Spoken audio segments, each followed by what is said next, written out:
Hello and welcome to the Asian Game, coming to you from the Thammasat Stadium on the outskirts of Bangkok as we approach kickoff in the final, the second leg of the 2022 AFF Mitsubishi Electric Cup. Easy for you to say, Scott McIntyre, joined by my regular co-host during the tournament, Ryan Walters. I eschewed the sunglasses. You've kept them on. It's a fashion statement, or? I'm looking into the sun to look at you, and the glare off my head. Also, you have to have protection against that. It's all inside football. Yeah, so we've been covering this tournament for, it seems like forever, a month now. We're here, this is the moment, the final. The first leg finished 2-2 in Vietnam. At one stage, Vietnam were in control. Thailand came back with 2 goals, and then a dramatic late-ish equaliser for Vietnam has set things up very nicely. Of course, a lot of tournaments have done away with away goals. They remain in this competition, so it's advantage Thailand. Coming back here at home, obviously an advantage as well. You can see behind us there's some dragons. I thought they were golden dragons for Vietnam, a golden warrior dragon thing. Maybe that's a sign of things to come. It could well be. So they've got the home advantage, and they've got the 2 away goals. So it's set up nicely. There are issues that we'll get into with the team selection, but do you see it advantage Thailand? Because in the press conference yesterday, Park Hang-seo, the Vietnamese coach, was at pains to say there is no advantage, and he also tried to put words in the Thai mouths by saying he doesn't think that they think there's an advantage. So where do you see it? I think that's being a good coach in a press conference, right? Is you're trying to give your side confidence and saying there is no advantage, but the reality of it is that was a Vietnamese side that hadn't conceded before that game. They conceded 2 at home. That's a huge advantage for Thailand to not only have home field advantage, and as you can see, fans are already here. This is going to be a sellout. Thailand has played extremely well here to begin with. And then somebody that we're going to be talking about even more, Thiersin Dangda doesn't even play in that first game, and they still get 2 goals on the road. It has to be advantage Thailand in a tournament that the attack has been outstanding. And then you come home and, you're getting goals from different areas. Thiersin might not even see the pitch, but do they need him to after that performance in Hanoi? Yeah, well, just as we saw at the World Cup, Messi 10 shirts everywhere, there's Thiersin 10 shirts all around us. Here, he has been such a key figure. Obviously, the tournament's all-time leading scorer. Still the joint top scorer, even missing that game at this competition as well with Nguyen Thi Lien. So it's a head-to-head battle still going on for the Golden Boot. But I think the other thing, just as importantly as Thiersin, was the fact that Manapokhin could rotate and rest some other key players, particularly both wingers, basically, Bordin and Ekanit, who we expect to come back into the 11 tonight. So they're fresh, they're rested. How much of an advantage is that? Like you said, we've seen that they can score without Thiersin, and I think to have the 2 kind of creative wide threats rested, able to come back, I think that's just as big an advantage for Thailand. I think tactically, and they were saying that both sides are saying this post-game, I think tactically Thailand got everything right in the first leg. We did expect them to come out and attack a little bit more. They didn't. They were down 1-0 at halftime. But 1-0 at halftime it wasn't the end of the world then. And like you say, they were able to rest some key players like Borden, who's had a really good tournament. Quietly in some ways, because Thiersin's taking a lot of the headlines. Thiersin, for me, is the MVP of this tournament. He's been outstanding. Yeah, sure. But you do have a couple of guys that, like you say, were able to be rested, and that's kind of what I thought we were going to see from Vietnam, a very, very deep side that comes into this one with their key players not necessarily as well rested as the Thai players, and everybody had to travel this time. So unlike the Hanoi leg where Vietnam was able to stay at home, Thailand and Vietnam had to travel for this one. So again, I think that's another advantage for Thailand, and I think that they got the substitutions and everything else spot on.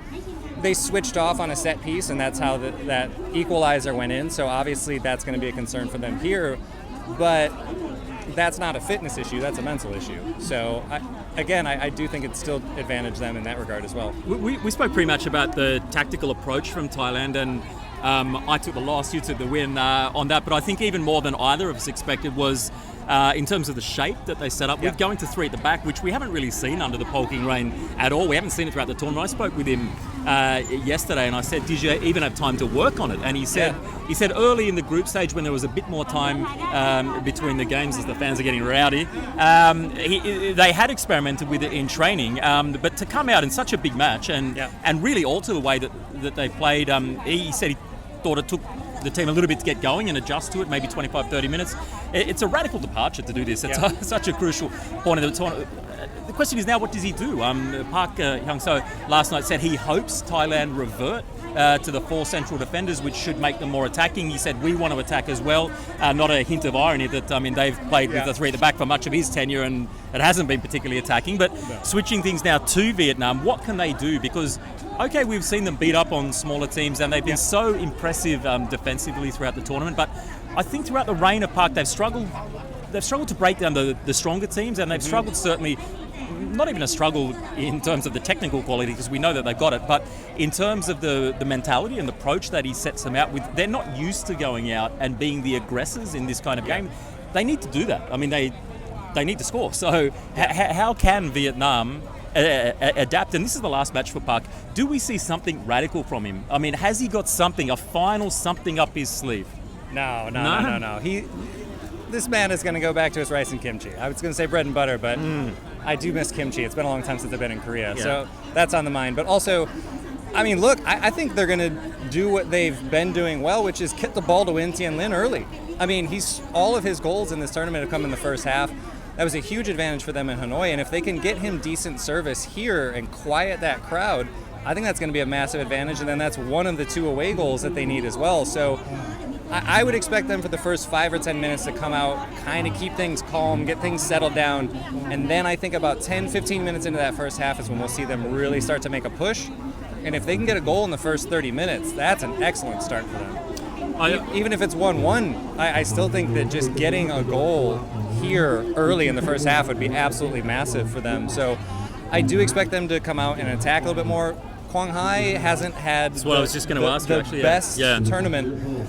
If he can show up here, I think that's everything forgiven. If he can show up and get a goal, which, look, he's had a couple of really great assists. He controls the midfield like nobody else in this tournament. Tirtan, it's a different style of player. He's controlling the midfield as well, but Quang Hai does it with such tenacity and such flair in the final third and does such a great job of maintaining possession for them. Can he take that next step, and can he create chances on his own? They need him to in this game. He has to have the type of game that we've expected from him before. Again, he's setting things up well, but he needs to hit that next gear in this match, because we've seen good things from guys like Hong Duk as well. Hong Dung has been good in this tournament, but they're different kind of players. They're not the creative kind of spark that he is. Yeah, I think they need that from him. Yeah, and I think that battle really between Tirtan and Quang Hai is going to be hopefully one for the ages. At the other end, they hadn't conceded a goal. I actually spoke with Dang Van Lam the day before yesterday as well, and I said, "What's going on, man? You conceded 2 goals," and he said, I thought it was going to last forever. But so how much mentally, now that they have been breached, and there was a lot of talk that how strong things were. They're vulnerable, and they know they're vulnerable against this Thai team. Mentally, how much does that play into things in a game where they also need to keep things tight at the back? I think it's massive, because you and I talked about this a little bit off air as well. Before facing Thailand, who would they really face that was going to challenge them in attack in anything approaching a similar way?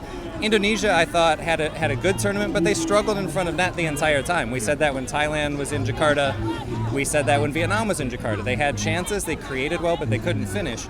That's not been an issue for Thailand, and that showed in that first game. So I think mentally, that is going to be a really big battle for Vietnam, because they know that they're going up against a quality opposition that they haven't in this tournament so far, and they know that they can't keep them out. Yeah.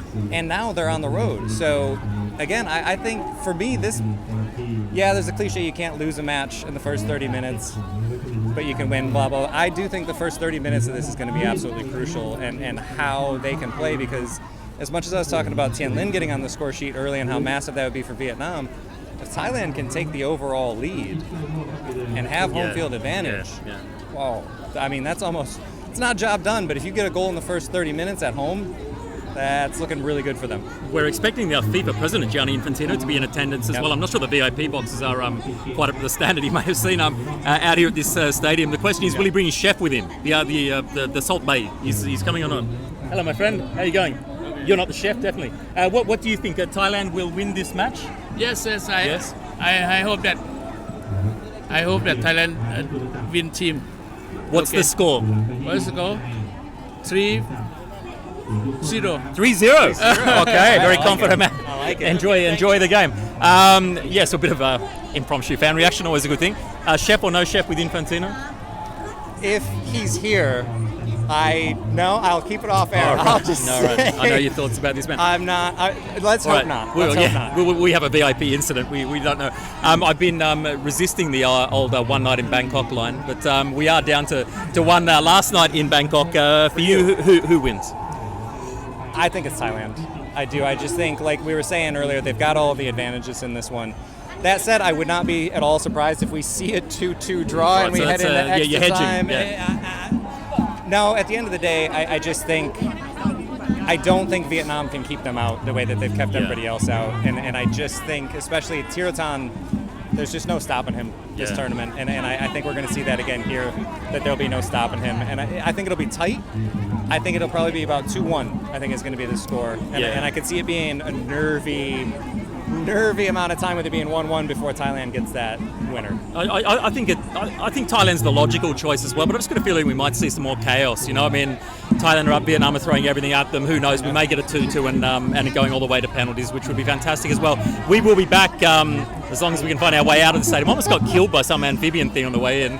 It's another story altogether. I don't know what it was. After the game, we will be back to hopefully wrap it all up and review things. But we're excited. Hope that everyone else is excited. A massive match, Thailand against Vietnam in the final of the AFF Mitsubishi Electric Cup.